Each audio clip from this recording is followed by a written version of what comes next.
Heyo, what's up, everybody? Welcome in here to Murder Church on a Tuesday night. Oh yeah, gonna do a little bit of Phil Spector. We're getting through this thing. I'm getting motivated. We're doing it. I gotta get this dude's name. Yeah, get in here. We're about to hang out for a bit, and then we got book club immediately after. Only way to see and hang there is to be a member. If you look in the chat, there's a pinned comment in there that should take you right to the promised land. Let's go. Share it out. Hit the like. Do the things.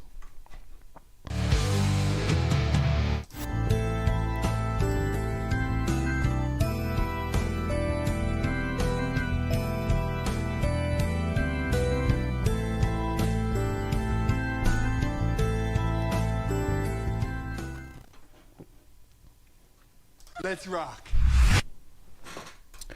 Hey-o, everybody. What's going on?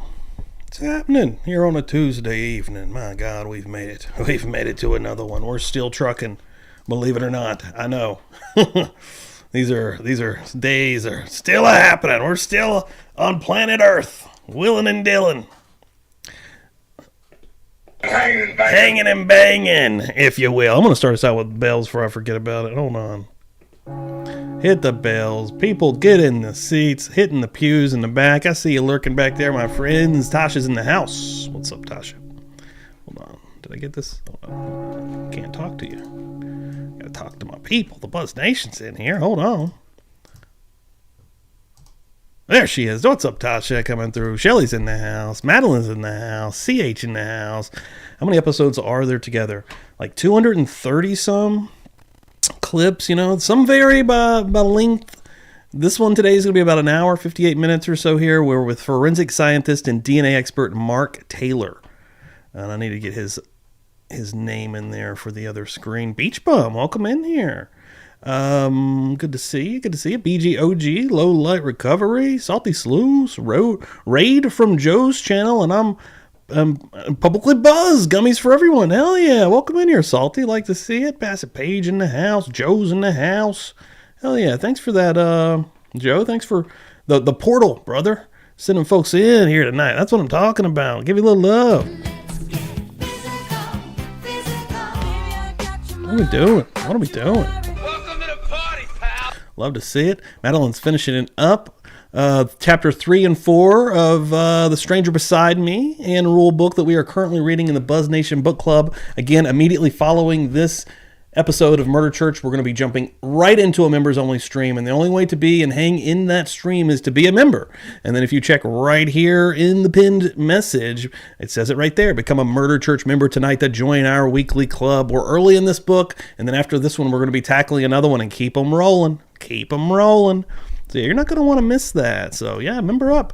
Also, if you're a member, you get some extra cool shit in the videos section. And even more cool shit's going to be coming because it's starting to warm up. I'm going to start making some trips. I'm going to start doing some shit. I'm going to be out here doing the damn thing. But yeah, we're starting out again today. Man, I mean, normally I just do the one day a week with Phil Spector. You know, it can be monotonous. It can weigh on you pretty heavily. No, just because it can be boring as fuck, just to be quite frank about it. But there's times where it gets spicy as hell and it's super entertaining. We're coming off one of those hot streaks right now with Werner Spitz, who was very interesting and had some really interesting back and forth with Alan Jackson, the prosecutor in this trial. So we're going in right now. Again, forensic scientist and DNA expert Mark Taylor. I'm going to get his name over here so we can get him squared away, so people know who we're dealing with here. But yeah, thanks everyone for coming in. I really appreciate it. The will be up and about tonight. I don't know where we're at. Let's see where we're at currently. And if Bonnie comes in here, let me know. I did get Bonnie's package out today. But the new will, speaking of Bonnie, she's starting that son of a bitch out. And we're 4 on there now. I've got 2 to name out from the Charles Manson stream on Sunday with Jack. I didn't want to call it out on Lat Live because we were, kind of flowing and we didn't have a lot of time. But Pammy came through for $10 in that stream, which was freaking amazing. I'm going to give her a little bit of love right now. And she got on the wheel. And then right after that, Larissa came through the Cash App and was super awesome. with a $20 holler. Thank you so much, and just letting us know that she loves the content here at Publicly Buzzed, and it was really cool to see that. So thank you so much, Larissa, coming in hot, and I got you on the wheel for the potential of winning some stickers and a maggot for the next spin here. Yeah, we're 4 deep, and I'll be keeping an eye on that as well. But yeah, to get on that wheel, you can become a member here, which gets you a lot of extra content and gets you in the book club or up there, Cash App, Venmo, PayPal, or Giving Supers. Going to be keeping eyes on all of those goodies as we go. Oh, boom.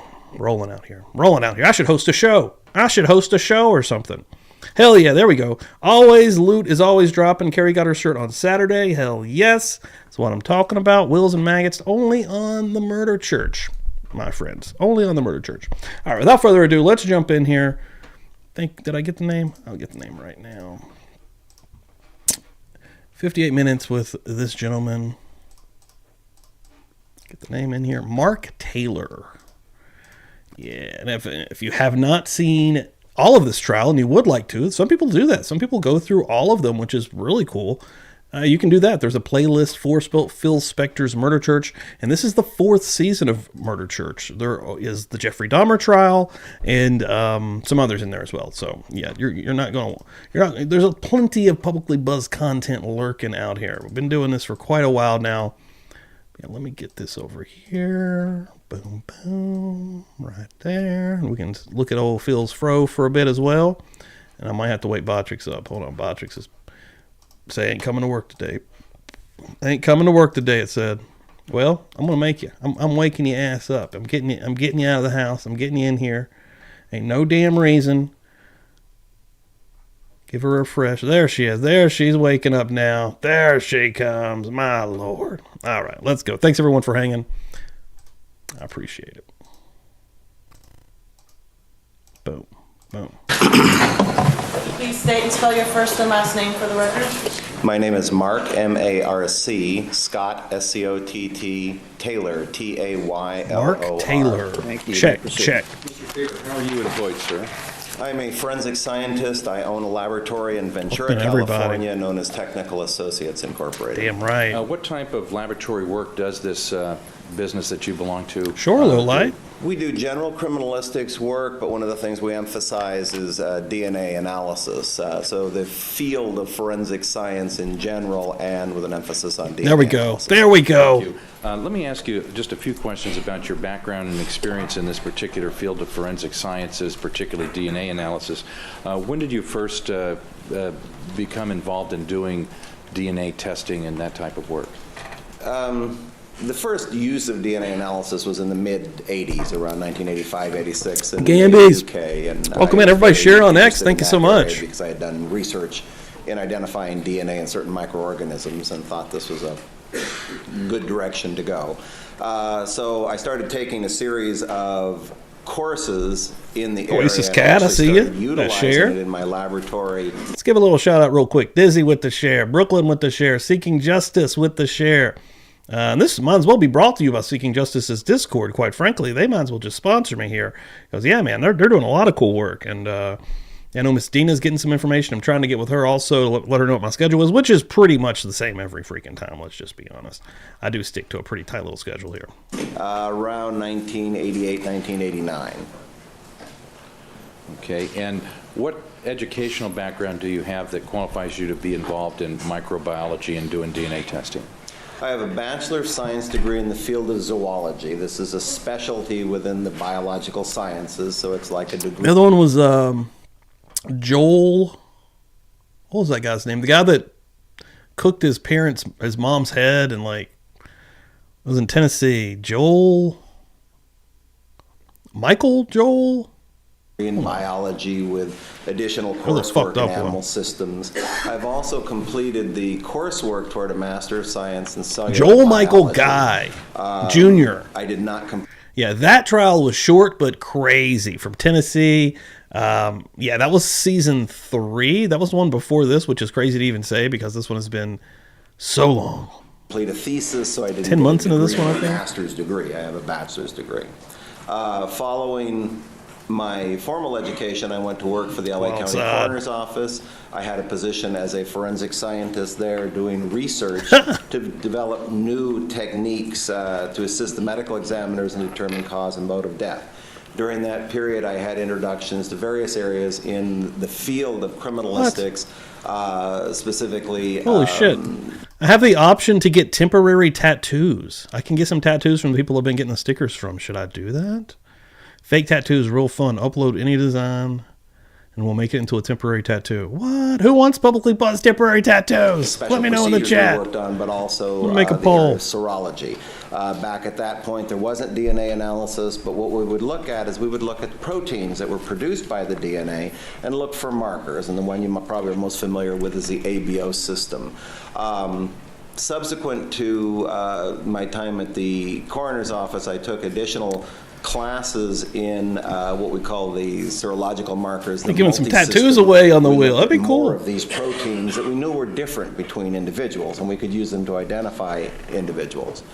With the first use of DNA analysis in forensic science, I started taking a series of classes. These involve classes specifically in molecular biology, in statistics, in areas that would apply to how we utilize this science, and then specific classes that were Next step is real tats. We're all getting publicly bust tattoos, and you better send proof you're getting kicked out of the nation. aimed at That's the some cult use shit. of If I ever this do that, technology something's in going on. forensic science, and these were classes put on by the companies that had developed these 10 different temporary systems, tats for and $9. They involved the It's a deal. They're initial, only 30. what we Well, I'm call gonna do it. RFLP testing. That was the first DNA fingerprinting I was often referred to, and later the process is known as PCR, the polymerase chain reaction. This is a process that Carrie Mullis won a Nobel Prize for inventing, and it's currently utilized around the world for doing forensic DNA analysis.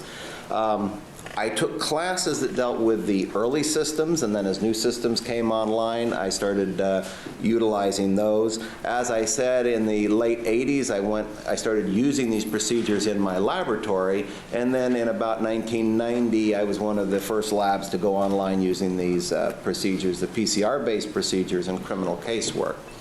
As additional test procedures became available, I took additional classes, and we would add those to the test procedures that we utilize in my lab. Currently, what type of DNA testing does your laboratory do to analyze biological material? The primary thing, we have a series of techniques that were used to actually get DNA out of the samples. We call this extraction process. We now use various techniques for quantifying, determining how much DNA is in a sample. And then the primary typing procedures we're utilizing are the PCR-based procedures that address what we call short tandem repeats. And these are short tandem repeats that are in the autosomal chromosomes in your body, in other words, chromosomes that men and women have that are different. These are areas that are different between different individuals. And also STRs that are on only the Y chromosome. So in certain circumstances, we can look at a mixture where we wouldn't be able to detect a male, and we can actually see that there's a Boom, male order in plays. that mixture by looking at these With the classic pink logo. markers that are only Those are gonna be found on the Y sweet. chromosome. Okay. Fuck yeah, the dude. STR, PCR type testing procedures that your laboratory utilized, are they Those will be special, utilized by 'cause there's other gonna be- labs in the United States presently? They're going to be Across the limited. United States and actually around 10 the world, this is the 10 most common stickers. testing that's currently being used. It is reliable and has been shown to be very, very specific. We have a very good ability to identify an individual That's going to based be on this testing. sweet. Okay, so to be accurate to Yo, say that EB. this type of testing is it capable of testing small amounts of biological material? Very small amounts and stuff. Yes. With blood stains, for example. Dude, yes, he looks like Kenny Loggins, dude. Blood stain, you can test a Lisa Shelton, welcome dot of in. blood that you barely can see. So. Okay, and Resounding. is it capable Fuck yeah of, for the tats. Hell looking yes. at a biological stain or material. Oh, and, shit, what am I missing? Sort out whether it comes from one person versus two Damn, people. Joe. Fuck, I missed all of this. My God, while I was making the tattoo purchase, Joe just now helped out a lot of people that could, if you want to be a part of the book club, you get a month for free because of Joe Schmo, who just came through here. And if you're not following Joe Schmo's channel, you should be, because he's doing a lot of insane legit work. But holy shit, Brett Ketchell, welcome in here. Cat in Norfolk County, welcome in here. Cindy, Florida River Fossils, welcome in here. Awesome name. Andrea Clark, welcome in here. Amy Lou, what are we doing? Damn, Joe. Thank you so much. And of course, Joe, that gets you on the wheel, my friend. Hell yeah, dude. That's a killer one. That's a killer one. Damn.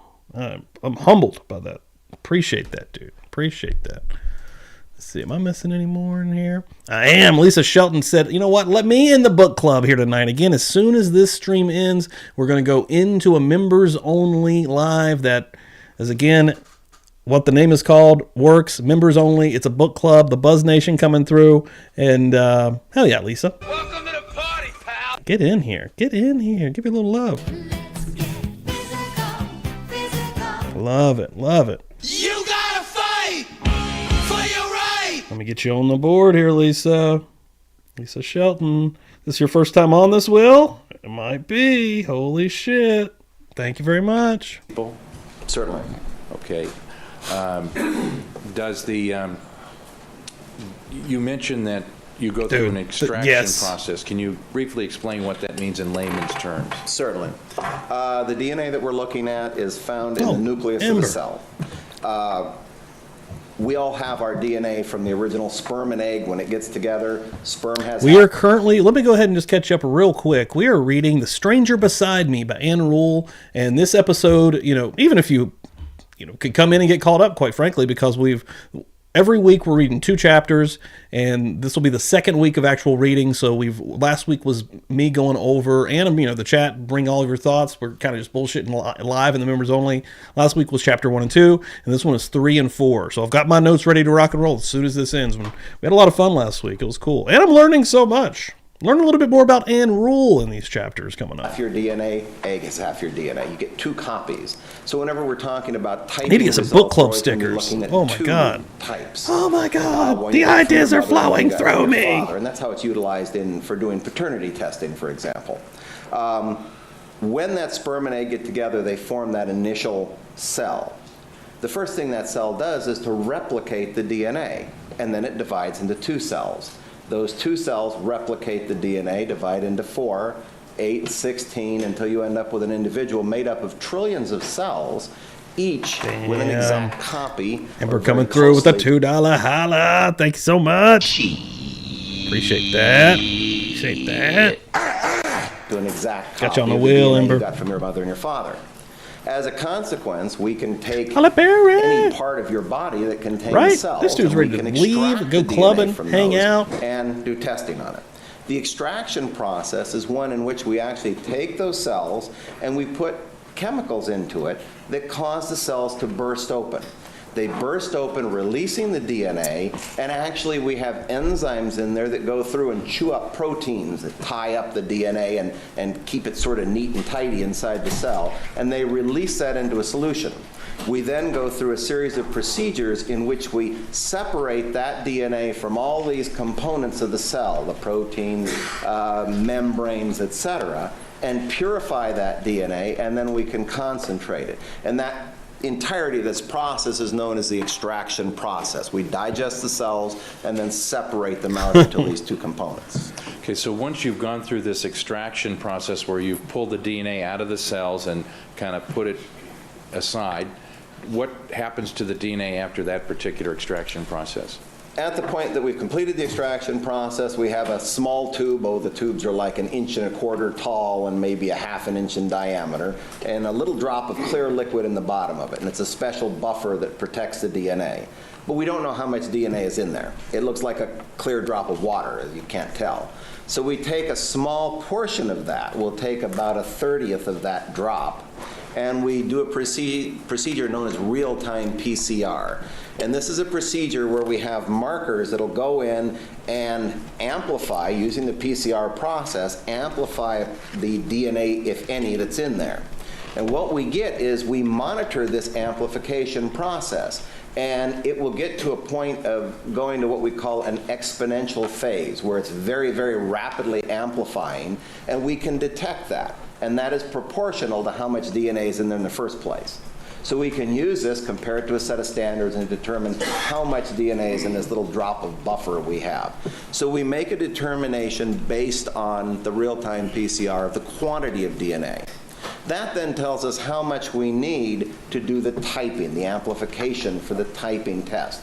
We want to know how much DNA is in this little drop of liquid, and based on that amount, we can add the ideal amount of that liquid containing the ideal amount of DNA to what we call a reaction mix that will amplify certain regions in the DNA that we know are different between individuals in the population. The differences are these differences known as short tandem repeats. Short tandem repeats are areas in the DNA where, if we look at the DNA you got from your mother and you got from your father, they're likely to be two different length pieces. These areas have a repeating pattern of the bases that are basically the alphabet of DNA. And this repeating pattern can repeat 2 times, 5 times, 15 times, 20 times, depending on the DNA molecule you're looking at. And we can measure those differences, and what we do is the number of repeats that we have, and these are 4-letter repeats, and so you would have, for example, AATC, AATC, AATC. The A, the T, and the C are all the letters of some of the letters of DNA. When this is repeated, the more repeats, the longer that piece of DNA. We can measure that length and then determine how many of those repeats are in it, and then we assign a number to it. So if there are 10 repeats, that becomes a 10 allele. So if we look at somebody's DNA and we see they've got 10 and 15. Oh, one thing, and I hate to keep pausing this, but I do have one thing that I'm working on that I'm going to try to put some real work into because I want it to be really cool. Like I was talking about during Jack's stream on Sunday, the Manson an interview analysis stream. And if anybody didn't see those, please go back and check those out. There's 2 episodes with Jack from Never a Truer Word where he's analyzing, and he is a specialist who analyzes language, and he's analyzing the words of Charles Manson. It's really good and mind-blowing stuff in my opinion. But I'm trying to put together an ongoing Charles Manson, I don't know what to call it quite yet, but an episodic thing where it's going to go on for quite a while. I'm excited about it. I found this website, I think it's celodrive.com, that is just, it's flourishing with insane details. And I found the entire transcript from the Manson and the family trial. I want to get into that. I feel like it may get boring just reading that verbatim at all times. So I want to plug in some different stories. I want to plug in the players that are a part of the family. I want to plug in the victims. I want to plug in this overall surrounding insane story that lurks, if you will, around Charles Manson and the family and the victims in Los Angeles at that time period. And I kind of want to mold a cool little, again, an episodic super visual thing. Like, I want it to be really cool because, again, I'm going to be reading from this transcript of the actual trial, which is cool in itself because I think that's interesting.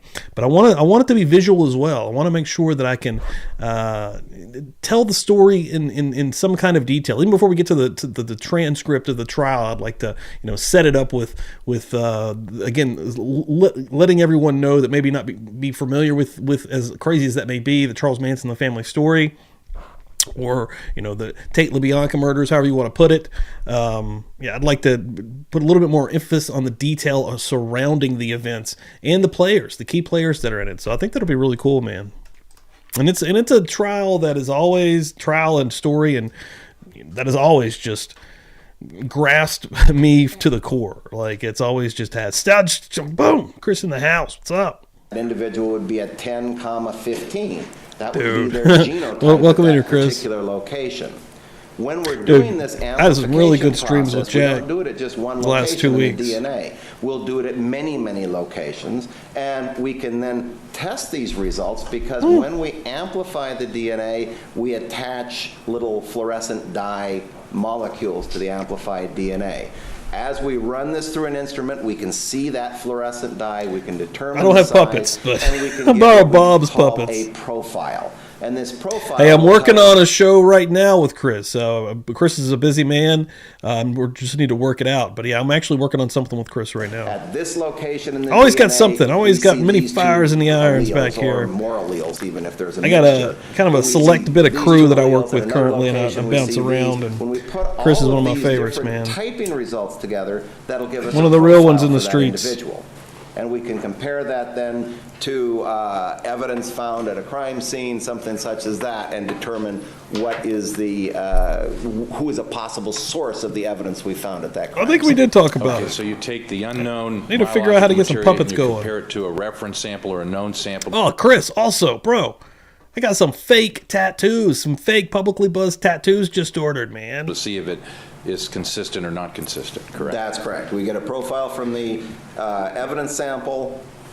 That gets recorded. We then test the reference sample and compare it to that, and then can compare them and see whether that individual could be Irons in the source. fire. That's what did I say? And what did I when say? you get one that is the same, how do you give meaning to the likelihood as to whether or not that's common within the population or not? What do you do there? When we Did I say fires in if the irons? profiles are different, that individual could not be the Jesus. source of that profile.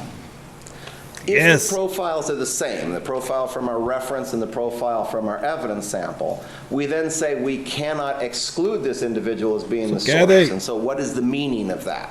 We look at the statistics of how rare each of these combinations of alleles are at each of the locations we're looking at. That gives us a statistical representation of how rare the Hell entire yeah. profile is. Lisa's because ready these are to all rock, dude. inherited That's what I'm independently talking of one about. another. So when we do that, we get a statistical number that this entire profile will occur at one time in some number. Oh my God. Typically, Fires. I got so many fires in the irons, guys.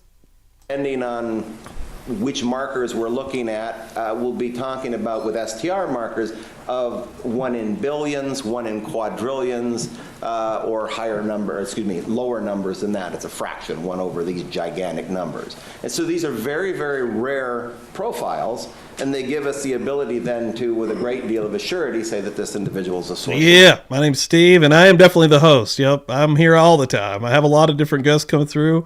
I have a co-host named Dan, my brother, Dandy Savage.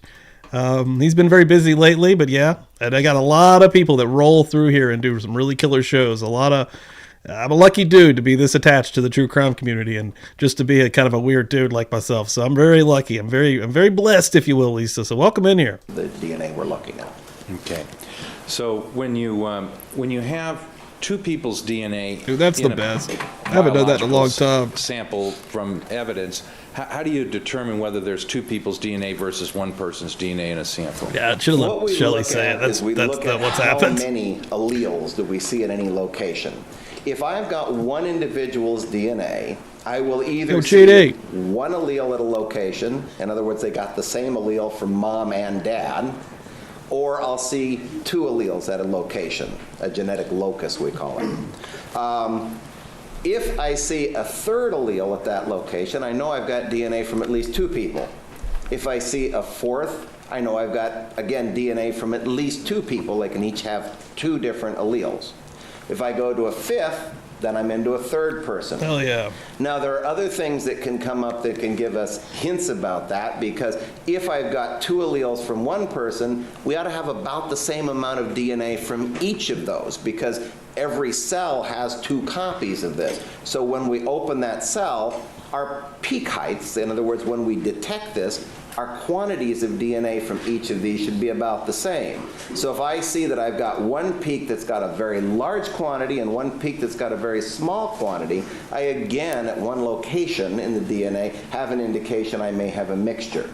So this combination of looking at the peak heights, do they look like we have the same quantity of DNA, and even better than that, looking at the number of alleles we see at a location, tells us how many individuals are possibly contributors to the sample. So we can get a firm indication if we've got more than one individual. The limitation is we may not be able to tell you how many individuals are contributing to it. Okay. Mr. Taylor, with reference to DNA, is it possible, let's say I'm holding my pen, I've been using this pen this morning, is it possible to take this pen and swab it and collect DNA off of it simply? Look, old Phil's out here rocking the purple and purple and baby blue combo here. Lord. Who's he trying to impress? Certainly, we may collect DNA left. I know it ain't Linda Kenny Bud. Or some other time. So. She married, bro. Somebody else, let's say Mr. Rosen was using this pen yesterday, might we get a mixture of my DNA and his DNA? Certainly, that's very possible. Let me ask you this question. If, and this is sort of just by way of example or hypothetical, let's say that two people drink from the same glass. Could we get a mixture of both those persons' DNA from that glass? Certainly. Okay. What type of, how much DNA is in a person's saliva compared to other, let's say on their hands or other parts of their body? Body fluids such as saliva are from an area in your body that has what we call a mucous membrane in it. The inside lining of your cheeks are what we call a mucous membrane. These are areas where cellular material is being produced down lower in the tissue. It migrates to the surface and then sloughs off. So whenever we collect saliva, we find a lot of cells in it. And cells mean there's a lot of DNA in it. So saliva is a very, very good source of DNA. Matter of fact, it's the lot of cool shirt sleeves in there. A lot of cool we ones. use these days for when we want a reference sample from an individual. We'll go ahead and take a saliva swab from the inside of their mouth. These are areas that are one of the strongest, most concentrated sources of DNA that we have and stuff in a fluid. For example, saliva's got more DNA in it than blood and stuff in general. Okay. When we're taking a look at these type of tissues, these are also, you mentioned handling the pen, it's those kind of that's sort of cellular material that gets onto our hands that then if I pick up. Dude, Phil hates DNA talk so fucking much, dude. He's pissed.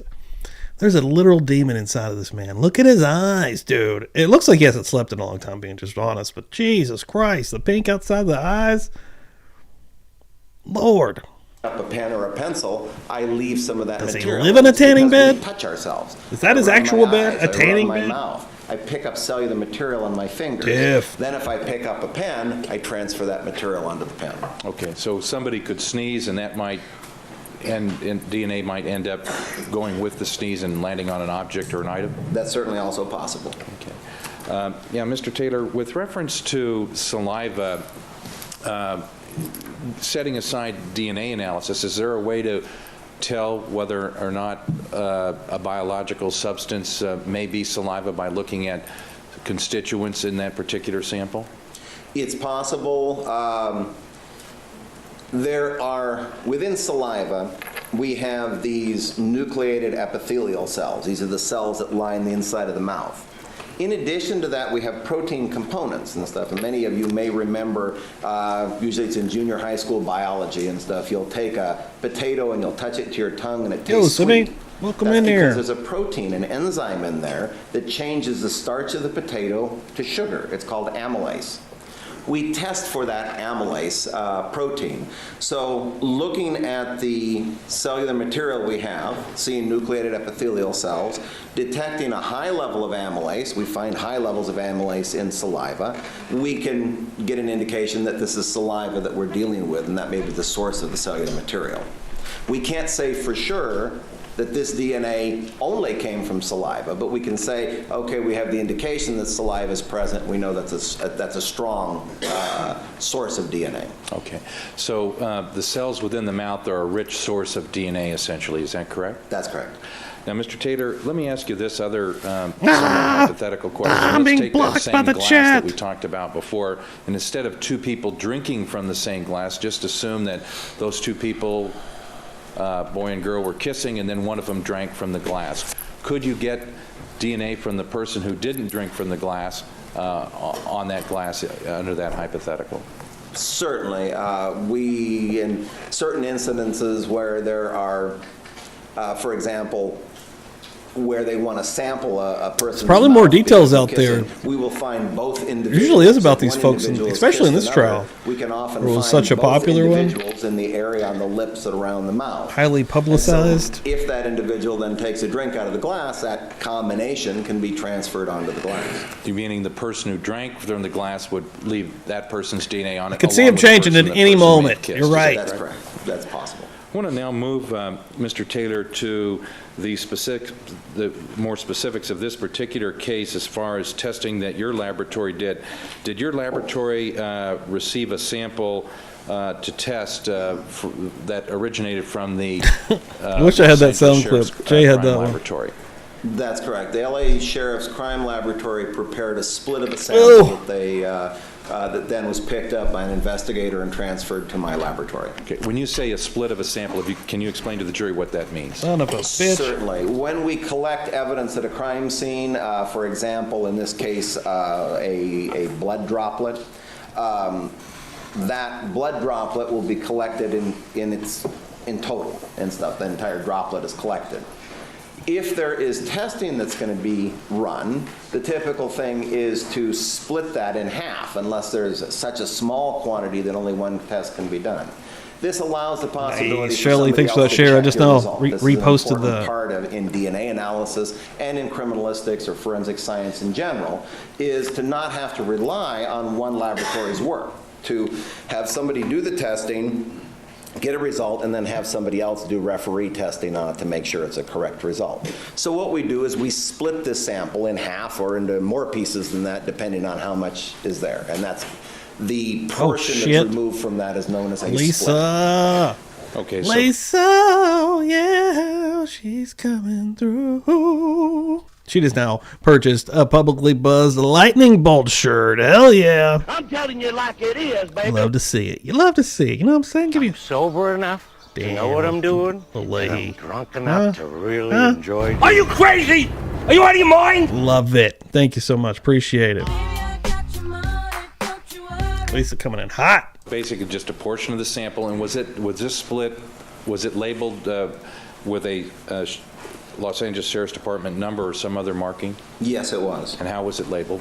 If I can refer to my notes, I can give you that number. Is that okay, Your Honor? Yes. Okay, thank you.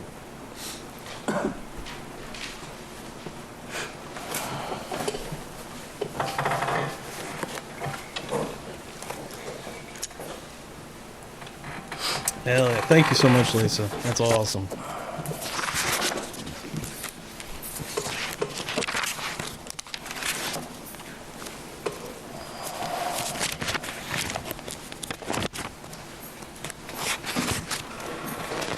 Oh my God, there is a no in there. And there may be more than one no. Who is in my poll hidden no? And do you want temporary tattoos? It's either fuck yes or hell no. There's a couple hell no's at 76 to 24 out of 25 votes. Show yourselves, Brooklyn. You're accepted for a mistake. But who else?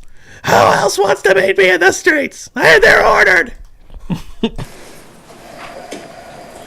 The sample that we received There's not too hard. was laboratory receipt number Those the 4 chapters have been very, pretty easy to get through so far. Which is a sample split from laboratory receipt number J815583, which is a number 2 blood. Anything following? All right, then I'll be limited. This is what he based his opinion on. Your Honor, may we approach Yes. briefly?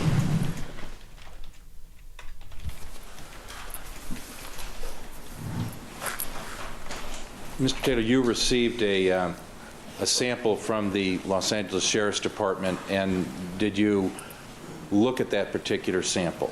Yes, I did. Okay, and did that sample have a Sheriff's Department identifier number J815583? Sorry, it just folded back. Let me look and get that number again. J815583. Yes, it did. Dandy Okay. chants are Now, did you coming give through. that your own- Everything goes according to plan, brother. We should have Well, let me tell you something, brother. Dandy Savage coming through here Friday night to watch Leprechaun Part 3, which is in Las Vegas, and it's my favorite Leprechaun movie. I've seen this one many times, and I haven't celebrated yet. Okay, I should have done it this Sunday, maybe even I should have done it this last Friday. We're doing it this Friday and this Sunday. I'm torturing Cassie privately with a film on Sunday. She hates it, but it's a tradition, damn it, and I love it. We're gonna watch it. And but yeah, Friday night. This is the third year in a row I get to do it with the Buzz Nation. Second year watching a film, so excited. Unique laboratory identifier number. Yes, I did. And what laboratory number did you give it? That was given laboratory number 2521.10. Okay, and is that a unique number that you give all evidence that comes to your laboratory? Yes, each item of evidence that comes in a case is given a case number, then a period, and then the item number within that case. And so this was item number 10 in that case. Okay, and Mr. Taylor, with reference to the item itself, how was it packaged? If you could explain that to the jury, just physically packaged. It was packaged in a coin envelope. That then within that came a glassine envelope. This is, I assume, a glassine, folded glassine paper, which is like wax paper. That was labeled with. The labeling is irrelevant. Thank you. We're not interested in the labeling. Thank you. Proceed. Was labeled. Within that glassine paper then was what we call a Post-it note. Everybody knows what a Post-it note is. It's a sticky portion of that. Lord. This is commonly used technique for collecting. Objection, foundation. Sustained. Move to strike. That's stricken. The jury is admonished to disregard it. There was a Post-it note, and what was in the Post-it note? On the sticky portion of the Post-it note were flakes of material that appeared to be blood and reacted with a presumptive test for blood in a positive way. Okay, when you say a presumptive test for blood, what kind of testing does your laboratory do to make a determination whether something might be presumptively blood? It's a test that is for something known as peroxidase activity. It's a test using reagents known as orthotolidine reagents. These reagents will give a color change in the presence of blood and certain other things, some fruit juices, things like that. The appearance of blood and the positive reaction is a very strong indication that you're dealing with blood. Okay, and it looked like flakes of blood, is that correct? That's correct. Now, did you take this material and subject it to any analytical procedures by way of trying to genetically characterizing it? Yes. A portion of it, we didn't take all of it, but we selected certain portions of the flakes were removed and put through the process that I described earlier, the extraction, quantification, and then STR testing. Okay, so you did typing. You did a DNA test on the portion of that sample, is that correct? That's correct. And did you come up with a result? Yes. And did you develop a genetic profile? Yes. When I have Mark next in order, Your Honor, is a DNA result chart, table 1. Decouple Q or Q10. We're just going to refer them from now on by calling it to whatever power it is. When we go on to the next set, as I assume we will, it'll just become AB11, et cetera, et cetera. I'm sorry. It's Q10. We need to take it off, Your Honor. We got to redact them. Okay. It's going to be a, we can call it a chart. I thought we just had to redact one portion.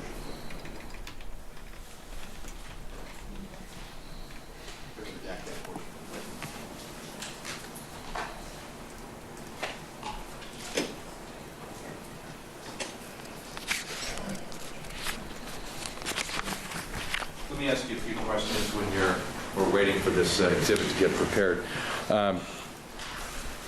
When you developed this particular genetic profile from this blood after you did your presumptive test, did you make a determination as to whether or not it was a single source genetic profile, or did it have a mixture of more than one person's DNA in it, if you know? There's no indication that it's a mixture. It appears to be single source. Okay, did you analyze do any other analytical techniques to this particular sample of presumed blood that you... Dude, the Wishmasters are fucking awesome. Those are super fun. Those are awesome types of horror. That and Hellraiser would make a really good, like, night of fucking wild, like, devil horror shit. I don't even know what you call that, man, but it's not funny. Like, Yeah, well, they're pretty fucking... I took a portion of the pretty wild. stains Pretty and good. prepared a microscope slide from that and observed the microscope slide. Okay, and what were your observations when you looked at that? We saw material. This particular blood flakes that were present in this appeared to have been treated so that they were, relatively speaking, relatively non-soluble. Normally, a blood flake will go back into solution pretty readily. There are certain chemical procedures that can be applied which will tend to make these less soluble, and this material appeared to be less soluble. In observing that microscopically, we saw what appeared to be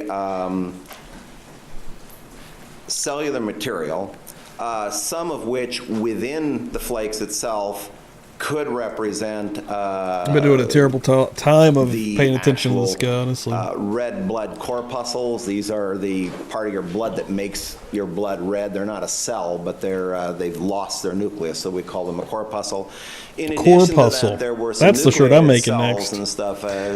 No, we're not the Buzz Nation anymore. You're the corpuscles. My corpuscles. We are the corpuscles, and together we're stronger than if we were alone.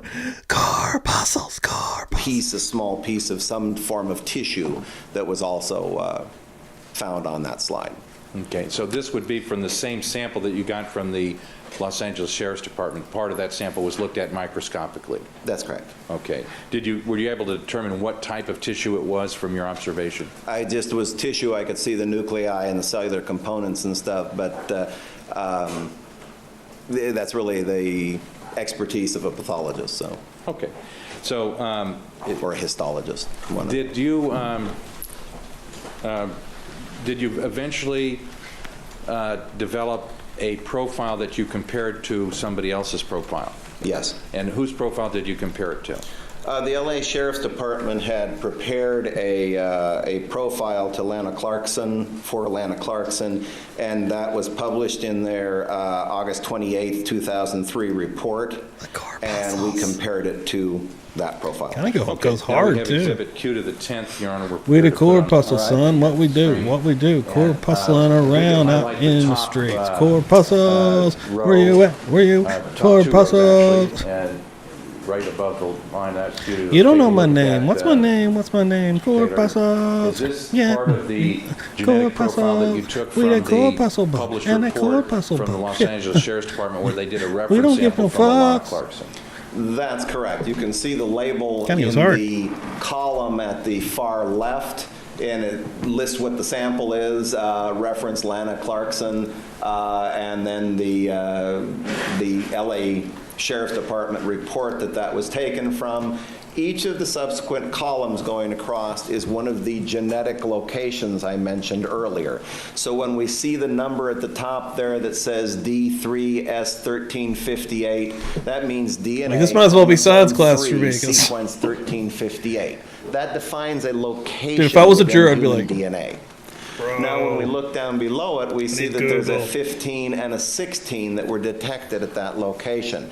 These are the short tandem repeat alleles that we were talking about. One of these pieces of DNA had 15 repeats, the other one had 16 repeats. So this individual from one parent got a 15 and the other got a 16. The next column, we see another genetic location that's known as VWA. And you see at that location, we have a 16 and a 17 present. So as we go across, we can see what each of those Classic. genotypes is at those locations. The amylogenin, which is found in the next column, is a marker which is on found on the X and Y chromosome, and they're slightly different on the X and the Y chromosome. So we can take a look at that, and in this case, we see only the X chromosome was detected. And if you remember... Dude, I wish he had like a DNA molecule tie. Biology, if you have just an X chromosome, you're female. If you have an X and a Y, you're male. And so this shows us that this individual is female. Okay, so you basically, instead of redoing her reference sample, simply adopted the genetic profile that was developed by the Sheriff's Department laboratory. Is that true? That's correct. We took their profile for comparison. And the reference sample was, the testing was done by Steve Renteria, is that correct? That is correct. Now, if we could look at this particular chart and look at just the first column of the D3S1358, I'd like you to ask I want to ask you a few questions about that. Basically, if we could go all the way to the bottom, and the bottom line is that the unknown genetic profile from the blood that you received from the Sheriff's Department? That is They're correct. beating these jurors to death in this trial. You're basically comparing the reference sample with the unknown genetic profile, is that true? That's correct. And both of them are basically single source profiles from what you could tell, is that correct? That's correct. As far as we can tell, we detect only a 15 and a 16. That can come from one individual, and these peak heights, or the quantities of each of these, is about the same.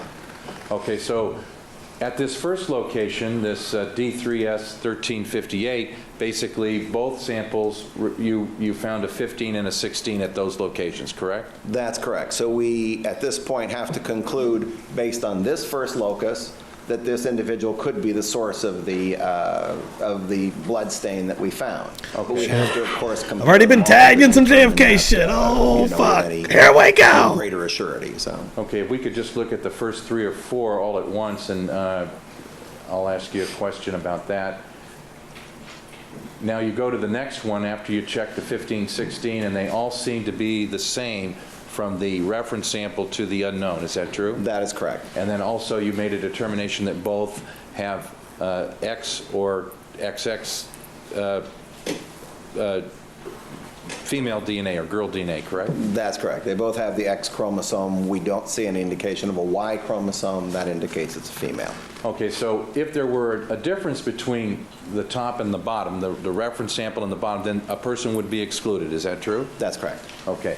Now let's go through the rest of them after the X, just the rest of the table, just kind of all at the same time. And let me ask you this. When you looked at each genetic location that was tested, were they all identical in all the other locations that you looked at? Yes, they were. We could not distinguish them. They're the same profile at each location. Okay, and so ultimately, were you able to exclude the reference sample for Lana Clarkson as being a possible contributor to this unknown DNA that you found in this blood drop or this blood sample that you were given by the Sheriff's Department?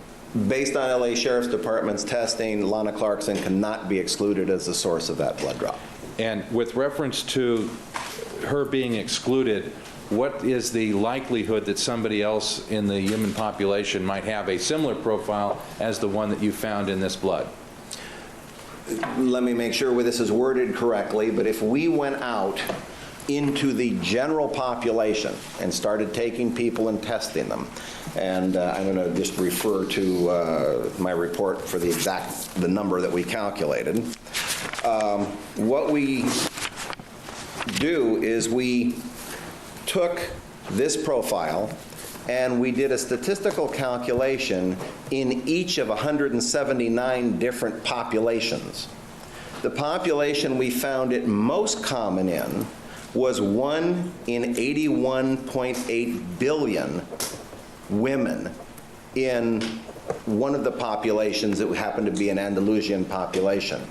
So in the general population, we would expect this profile that we developed here to be rarer than 1 time in 81.8 billion individuals. It's going to be rarer than that. Very good. If I can have a minute, Your Honor. You may.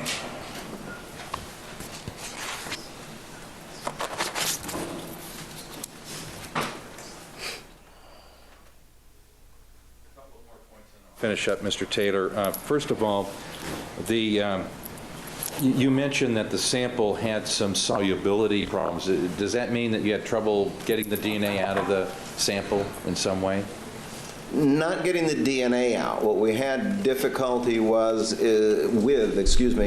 when we take one of these flakes, we put them in water. Typically what we'll see with a blood stain is we will see the hemoglobin, F&O-TATs would be good. components, the protein components in serum. Blood serum is Where the fuck are they at? non- Where are they? Hiding in these portion of your streets. blood that's like a liquid. What they're doing. Or it is a liquid. We typically will put water on that, and that will all dissolve. And when it dissolves, then it leaves behind. That would be awesome if you just started morphing halfway through this. Rah! In these cells. This material would not dissolve. We could see that it had the appearance of a blood flake, a piece of crust material, but it was not going back into solution. And there are, with certain types of testing, probably, and one that I know was used in this case and stuff, there are some chemicals in there that will make it so that it is much less soluble, and that prevents blood from running at the scene. That is what appears to have happened here, because this would not go back into solution. Okay, are you familiar with the chemical process known as luminol? Yes. And do the chemicals in the luminol, does that affect the solubility of a blood stain like this? Objection, Foundation. You know what, I think he's indicated enough of a background that he can answer the question. The objection is overruled. You may answer. There are different formulations of luminol, some of which do contain a material so that when you spray the luminol in order to detect the presence of blood at a location, it doesn't end up running if you put too much of that reagent on there. So they add a chemical to that prevents it from dissolving. Okay, and let me ask you this question with reference to when you were looking at this item, was it basically a pure blood stain, or did you see, well, let me ask you this. When you looked at did your microscopic examination of this material where you said you thought you saw some tissue, were you using a stain slide to look at that? In other words, how did you actually prepare the item to look at? Yes, after soaking it, solubilizing it, the liquid was transferred onto a slide, and some of these chunks were divided and stuff just with a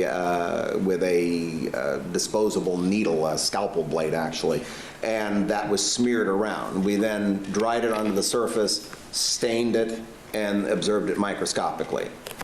With a regular microscope as opposed to a stereo microscope? This was with a compound microscope, which is it's got a higher magnification than the typical stereo microscope would. Okay, very good. Let me have one more minute. All right.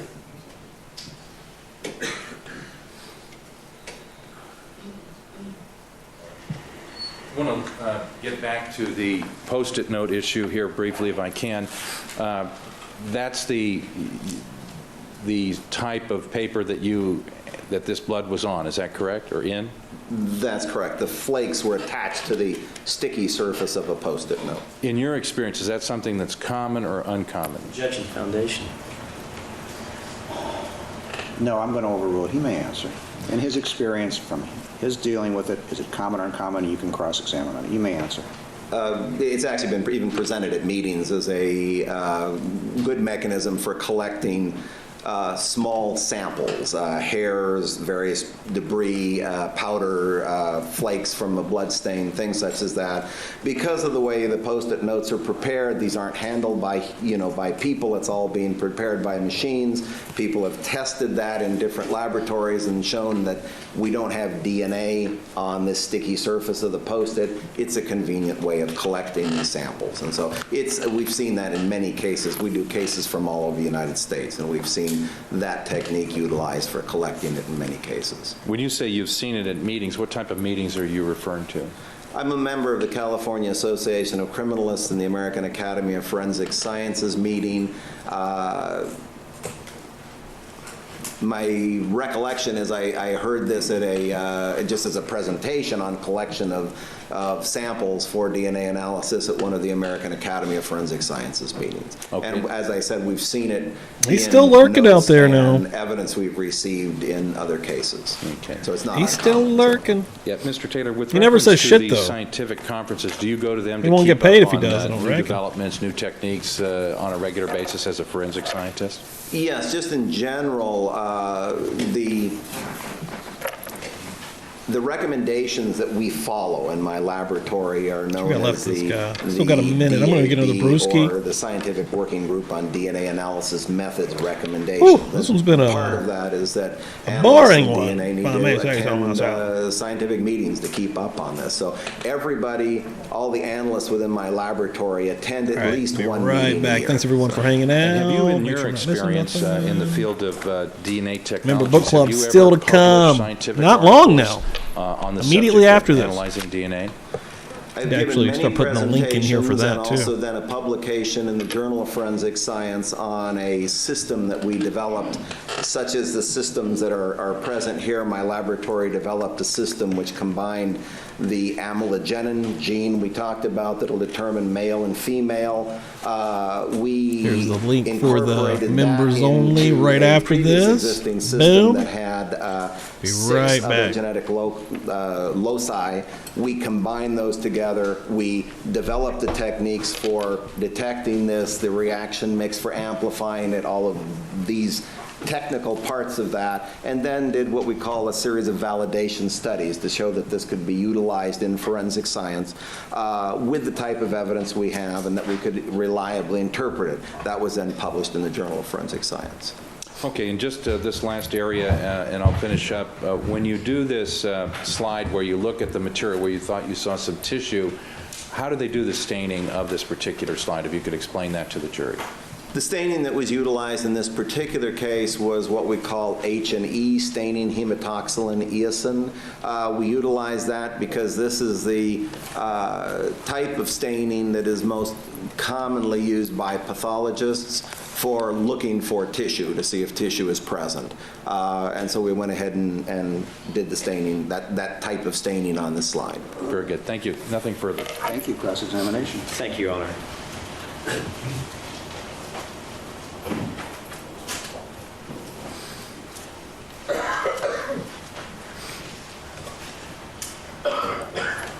Mr. Taylor, very briefly, in going over your qualifications, you indicated that you have a bachelor's degree, correct? That's correct. You indicated that you finished some coursework for a master's degree, but never actually got your master's degree. That's right. I didn't write up the thesis. I actually completed the coursework and the research to my for the thesis, and then got a job at the LA coroner's office and never wrote it up. So. And I assume from that that I think there may be some courses around the country where you can actually move on to your PhD without actually getting your master's certificate or your master's degree.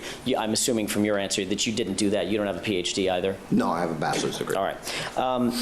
Real quick, concerning the identification of blood and tissue, you did indicate that you microscopically looked at that sample that you received from the crime lab and you identified it as blood, and you said you identified some tissue in there as well, correct?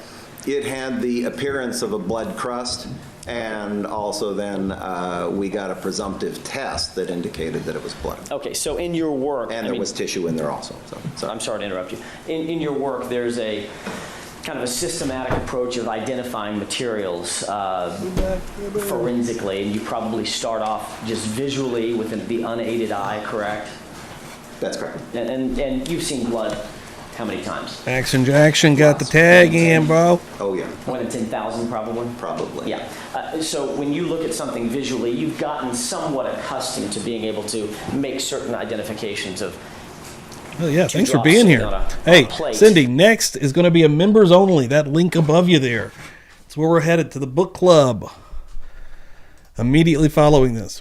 On a white plate, one's Hershey's chocolate mix and the other's blood. You could probably just visually tell the difference better than the average layperson. Probably, yes. Then you'll go to the aided eye, which is microscopic, correct? Yeah, or you might go directly then to a presumptive test. Okay. Chocolate won't react to the presumptive test, and Sure. the blood would. And I guess my point is there's several steps that you can go through to start coming to a conclusion as a scientist that in fact something is blood. That's correct, yes. Right. And that might include looking at it visually just with the unaided eye. You've seen it 10,000 times or 100,000 times. Then going to a magnification I level know that blood. you're comfortable with, correct? Certainly. Maybe even doing a presumptive test, correct? That's Oh, correct. whoa, And then that'd moving be on sweet. and doing the DNA analysis, which doesn't necessarily tell you it's blood, but in fact it will tell you that there's human DNA in it, correct? That's correct. And based on your experience and the totality of everything that you know about that particular incident that you're investigating, you could feel comfortable, or you could get to a comfort level as a scientist saying, yeah, that what I looked at is blood. There was certainly very likely blood, yes. Okay, to a high degree of probability. Yes. Getting cold down here. But you indicated with regard to this particular blood and tissue that you looked at in this case, I think you said on direct examination that some of the deeper analysis, deeper visual analysis is probably better left to a pathologist or a histologist. With regard to the type of tissue that I saw in there, there are certain components we routinely look at with regard to what would be present in a blood stain. This was not what would be expected to be contained within blood, and so it's another type of tissue. I just didn't want to identify what type of tissue it is. Fair enough. And of course, a histologist is someone who has an expertise in the identification of human tissue, correct? That's correct. All right. So someone with, for instance, a PhD who has a scientific background, a specification, if you will, in histology, you might defer to that person with regard to the identification of tissue or blood materials at that level. What kind of tissue it is, yes. Sure. Okay, thank you. And you talked a little bit about luminol just before Mr. Plord sat down. He asked you a couple of questions about how the luminol, or how luminol in general, might affect solubility. In this particular case, the case that's now pending before the bench, you don't know about any luminol that was used in this case, I'm assuming, correct? I don't know the formulation. I just understand that it was utilized based Okay. on reading that I did. Sure. There's some reports that refer to some luminol being used, but you never asked, or you never sought the actual chemical breakdown of that luminol. Of which formula they use, that's correct. And you said sometimes in luminol there can be a chemical formula that will affect the later solubility of a blood drop. That's correct. The FBI put out a paper a number of years ago that suggested the addition of certain chemicals that retard the solubility of the blood. Okay, well put. The fact is you don't know if that chemical was included in the recipe, if you will, for this particular luminol? That's correct. All right. And with regard to the Post-it notes, there are a plethora, if you will, of companies who make forensic envelopes. Yeah, he popped in while I went to get a broski. For the use in forensic labs, correct? There are a number of companies that make various components, generally not specifically for this purpose, but I mean for a number of different things. So. For instance, when you worked at the Coroner's Crime Lab, I don't know if Technical Associates, your company now, utilizes these. They might be a little bit expensive, they might be cheap, I don't know. But at the coroner's office, for instance, they have pre-printed coroner's envelopes that are packaged, and they're specifically designed for instance, the collection of evidence. Okay, it's important to understand that the design part of that is putting a label on it and stuff, because the package itself is just a manila envelope. Correct. Obviously. I mean, it's made out of paper, correct? Yes. However, those evidence envelopes, because they are evidence envelopes, are probably handled a little bit differently than, for instance, this set of Post-it notes has been handled sitting on this table. Probably, yes. Okay. Hopefully. Hopefully. And of course, crime labs throughout the nation utilize these evidence envelopes, not only for their markings, but because they are handled a little bit more carefully than the average. There's another set over here. The average Post-it note that might be sitting on a desk somewhere. Yes, but I need to explain that the reason Post-its were determined as a good mechanism for picking up evidence is because the way they're stacked. You can pull off the top one, throw it away, pull off the next one, you've got a nice clean Post-it, and you can pick up evidence with it that's not contaminated. That's why people started utilizing them. Okay. So. If, for instance, if you don't mind, Diane, if, for instance, I did Seems like a this, terrible method or this, for doing anything with evidence. at you, or that. Now it's not quite as... You put it back on the table? that's not quite as uncontaminated as, for instance, an evidence on It is. stacked in an Exactly evidence what it is. locker in the forensic crime lab, correct? I've got to point out, though, that in that particular case, Yes. again, you're not separating the But he's going to say, well, in that particular case, I would actually still use those. Those would be absolutely fine.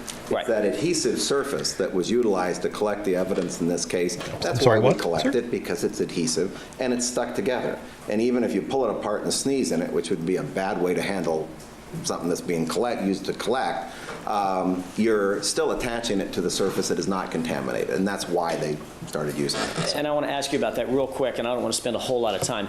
Isn't it actually true that the sample that you Isn't it got actually true? in That's the this stupidest fucking idea ever. Let me back up a second.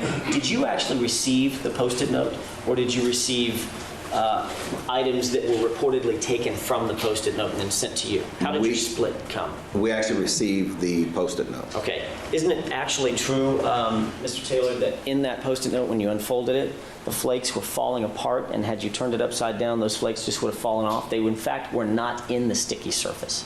Isn't that correct? What I received was in the sticky surface, so Okay. it was actually attached to the adhesive. Okay. So you're not sure how it was received when the crime lab received it, but you're saying that the portions that you received or the flakes that you received were in the sticky surface. That's correct. All right. You have no idea how those were received before you got them? No. All right. And certainly if that sticky surface still had some tackiness Didn't to it, see it going here. This is the first time I've heard persons this. at the crime lab might have been able to put those or some of the flakes into the sticky surface, even though they didn't come that way, correct? That's possible. All right. One other question. You worked at the coroner's office for a number of years, yes? Yes. The coroner's office lab And you is guys use as sticky lab notes certified? regularly to clean up the office. Certainly portions of it are. I don't know that the entire laboratory is. But, The Los Angeles County Crime Lab is ASCLD Lab certified? I love it when my And local is your lab ASCLD Lab certified? medical facility uses sticky notes while extracting blood. Does somebody have to be Get a a blood test. histologist to do DNA testing? Is that I'll just something- wipe it, the needle beforehand and after with this sticky note I got on my desk here. Histology Yeah, is that's the a normal thing. identification of the various types of tissues which are within the body, and they It can seems be any crazy. number I know, of I'm being like different crazy about it, areas. but it also The seems like an areas insane that, a DNA analyst is thing working for, on is like, a molecular professional, much less a biology, DNA, what we like, remove from those tissues. expert Now, as part of that, as be part like, of yeah, you know, it's ballistics, fine. there are a number of areas where we will identify different types of cells that we run into that are important to forensic science. In this particular case, there's an additional tissue in there, and I'm not sure what it is. So. Okay. In order to look at blood, can you look at blood under a stereo microscope on a garment and tell it's blood, or do you need to do a slide? You'd need to do more than just look at it under the garment. You get an indication, that's one of the first steps, as was mentioned earlier, that you would look at it and look for the crusty appearance of the blood, and you can get an indication. you calling that, crusty, yes, brah? This is likely blood, as opposed to, let's say, a dye that's bled into that's dyed the surface, something like that. So you get certain indications by looking at it under a stereo microscope. Okay, and then you do a presumptive test, which will give you more information if it's positive, correct? That's correct, yeah. And if you get a negative in the presumptive test, do you typically take it through the whole process, or do you usually stop there if you suspect that it's blood? No, the components within blood that react in our presumptive test are very, very stable. And so if you test it and get a negative, it's very unlikely you're dealing with blood. Okay, so they're, like if it, sometimes a stain of chocolate, or let's say somebody ate some prime rib and got splashed on their coat, that may look similar to blood, but it would test negative when you do a test? Yes. A presumptive test for blood would be negative, That's correct? Okay. Now, when you Actually, let me correct something. You said prime rib? like if somebody was eating prime rib and maybe something splashed on them or something. Prime rib, it could be that you actually splash some blood or something that would be positive. That might react positively. I see. So. Okay. So. All right. So, so it would look like if it's a barbecue sauce or something like that, that's not going to react positively. Okay. But blood from a cow or a human is going to react He's positively. like, I'm sorry, what? We're having what? And but there wouldn't be any human blood in that. Is that correct? That's correct. Okay. Now, with reference to these Post-it notes that you've gone at length and talked about, have you ever received any of those from governmental laboratories for reanalysis around the country? Yes, we have. Okay. That's something that's not uncommon anymore. Is that true? No. it's And not have you ever uncommon. seen that? It was common at one time, though? Have you ever had any other cases with the Los Angeles Sheriff's Department? No, many, yes. Have you ever seen them, do you ever looked at evidence items collected by their department, including Post-it notes? Oh, I don't remember whether I've specifically seen it with the Sheriff's Department or not. So. Okay, very good. Thank you, Mr. Chairman. Nothing further. Thank you. Recross. No, thank you, Your Honor. All right, subject to recall. He said, no, thank you. I'm good on this one. We good, bro. Where are we going next? See what we're doing Thursday. I'm not 100% sure. We got 10 minutes here. A 10-minuter. L.A. County coroner criminalist Stephen Dow is recalled to this town. Yeah, I remember that name. Let's get through 10 minutes. Fuck it. These have been sworn. You remain under oath. Would you just state your name for the record? Stephen Dowell. Thank you. I'll fix the name. Thank you for returning, Mr. Dowell here. Mr. Dowell, I want to basically ask you a couple of just very brief additional questions relating to your work at the Los Angeles Coroner's Office, and I'm not going to repeat any of the information you brought before, but I want to ask you about two things. One is, were you ever present at a meeting on or about on or about March 31st of 2004 where the subject of a psychological autopsy was discussed? Well, allow him to answer yes or no, and then you can approach if you want. Were you present at such a meeting? Yes. All right. Do you wish to approach? Yes. You may.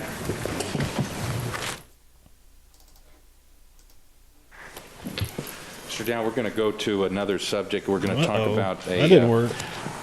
Your work at the coroner's office. Ajax Are said, you not ever today, present bro. at meetings between I don't think so. the medical doctors and other professionals at the coroner's office? It's going to be a different meeting. This is a foundational question. I'll allow him to answer that and then see what the next question may or may not be. The objections still remain. Okay. Do you understand the question? Yes. Okay. And is that something that's unusual or routine? It's routine. Okay. And do you ever meet with doctors and odontologists at the coroner's office? Yes. I want to ask you a question. Do you recall ever being present at a meeting on April the 20th of 2004 where Dr. Lakshmanan was present, Dr. Anselmo, yourself, and Dr. Pena? Yes.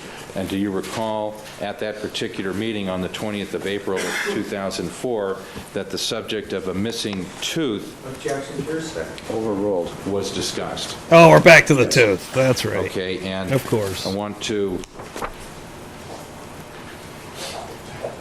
ask that. God, they just wear this shit out, bro. 9 be put up on the board. It's previously been marked and identified by Dr. Anselmo. I'll ask you to take a look at this particular item. Do you recognize this particular exhibit? Yes, I do. How do you recognize this particular exhibit? Well, I recognize the photograph. It's actually a photograph that I took of that exhibit and the state that I found it in. Okay, and when you say the state that you found it in, is the bottom little item there, is that a portion of a vial? It appears to be a portion of that file, yes. Okay, and the top portion, was it the type of vial that material is usually collected in? Yes. And in this particular case, did you receive this particular exhibit to look into the material that was purportedly in that vial? Yes. And what was purportedly in that vial that you intended to look at? There was a white fragment of material. Okay. And what was your reason for wanting to look at that fragment of material? The question was posed to me whether or not there might be bullet wipe on any of the fragments of the 3 vials that I received. Okay, now looking at Exhibit E to the 9th, is that the condition the vial was in when it came to you? Yes, it is. And approximately when was that time? Yeah, I think it's been quite a while since we've seen this guy. Actually, the vial was Many signed months. out as evidence Probably on, multiple seasons ago.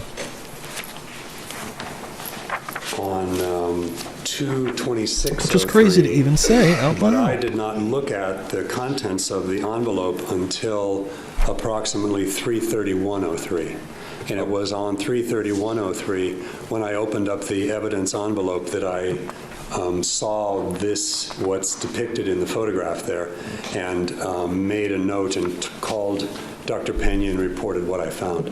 Okay, now E to the 9th here, this picture of item number 10, is that the Sheriff's Department item number 10? Yes.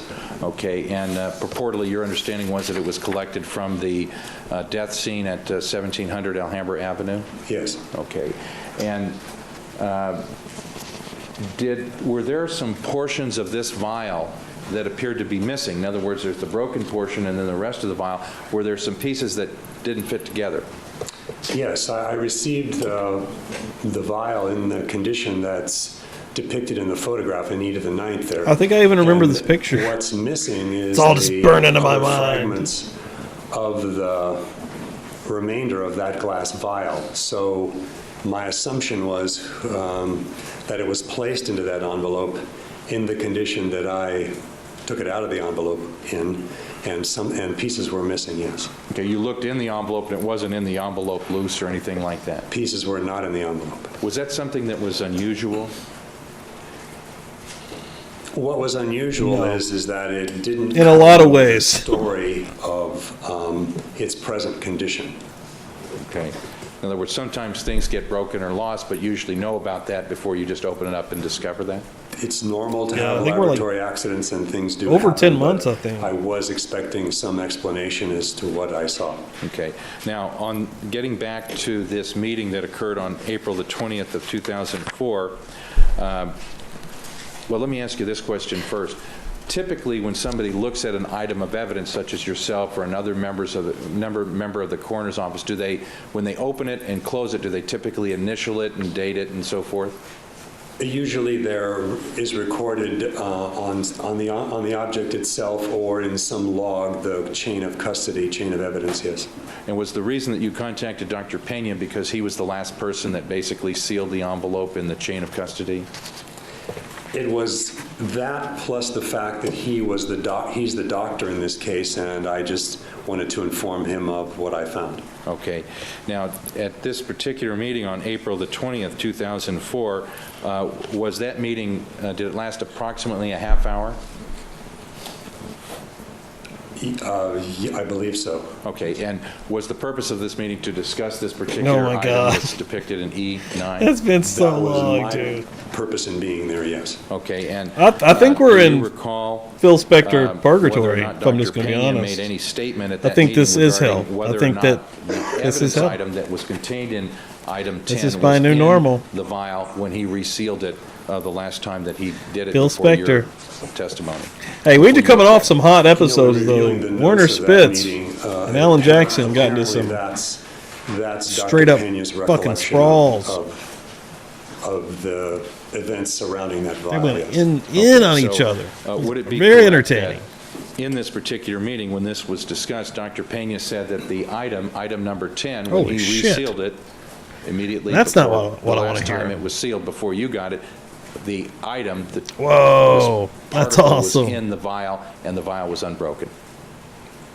I think that's his recollection, yes. And he made that statement to you in this meeting on April the 20th, as best you can recall, 2004. That's Is that true? crazy. I think that's correct. Okay, thank you. Nothing further. Thank you.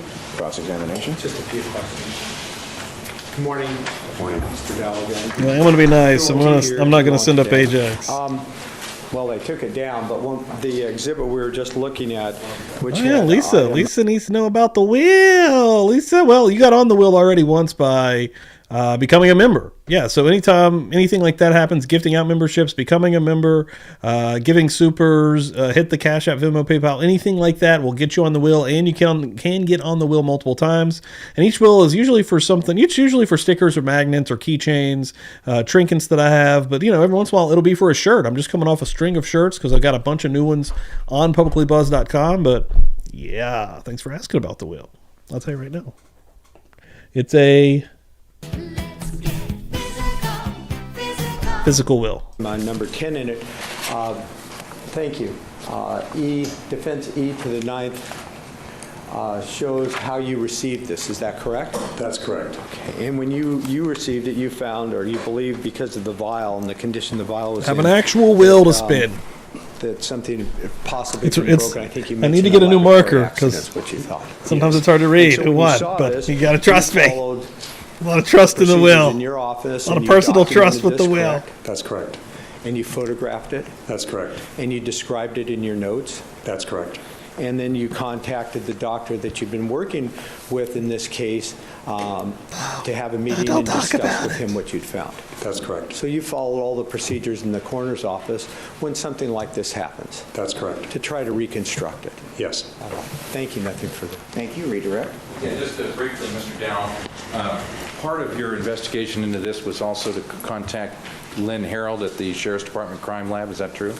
Yes, she was to be the next person to review these 3 vials, or the contents of these 3 vials, yes. Okay, so she also assisted you in investigating what happened to this material. Is that Hell correct? yeah, dude. Yes, Wills are she fun. It has additionally made the looked at stream, this, I think, more fun. this envelope containing this interactive. vial, and was looking A little something different. expressly for the material that might have been No in one's the got a vial physical will. to see if it was in the envelope and that somehow I'd missed it. Okay, in other words, she tried to determine whether your impression that there were missing pieces, she tried to look at it under a microscope to see if somehow the pieces were there, but you just didn't correctly see them or something. That's correct. But it turned out they All really right. were Okay. missing. All Is that right. true? We're That's taking correct. You're a shots. We're taking shots in the chat. Thank you. As you mentioned, this was tooth material, right? I do right. You Horribly. thought it was. Very bad. Well, that's what the odontologists had stated that it was likely to be. I'm not sure that anyone had done a definitive analysis of that. And that person was? Dr. I know his name here, just a moment. Anselmo? Dr. Anselmo and Dr. Freeman, I believe. Yes. Fortman? Fortman. I'm hearing Fortman. It's Fortman, yes. I'll go with him. Okay. And they, Dr. Anselmo also dealt with this evidence at some point, is that correct? That's correct. That's my understanding, yes. Thanks. Thank you. Redirect. Nothing further. Nothing further. Thank you. Thank you. Subject to recall your excuse. Thank you for being here. Ladies and gentlemen, keep in mind the admonition. Got We'll another give video you down, 10 to though. 15 minutes. Thank See you. what happens here. Let's see where we go. Out of interest. For the next episode, which will be, wow, another short one. Damn. House of Blues attorney Richard Munisteri takes the stand. All right, we'll start there whenever we start back. We're on 173, man. We're trucking. We're getting in there. But we got a book club to attend, all right? Book club is about to get down. We're about to go in on it. Oh, yeah. All right. If you're not in there, I know we got some new members tonight, which is sweet. We're reading The Stranger Beside Me, Ann Rule, who worked with Ted Bundy at a crisis call center in the early 70s. And then she wrote a lot of different true crime books. But yeah, I've never read this one. I've always wanted to read this one. Started a book club. We've got a lot of fun folks that will come in there and hang out with you. I've got a lot of notes that I will read, and I want you to bring your thoughts as well. I take little breaks as I read my notes and interact with the chat as well. But let me get you a link for anybody that would like to join. Also, the pinned message there in the chat does have a link attached to it where you could sign right up, but there is the stream. If you click that and you're not a member, it should give you some kind of prompt to become a member. And hell yeah, hey, get the hell over there. We're gonna hang out. We're gonna chill. We're gonna do the damn thing. Get in there, Sleuthy. Yeah, member up. Get over there.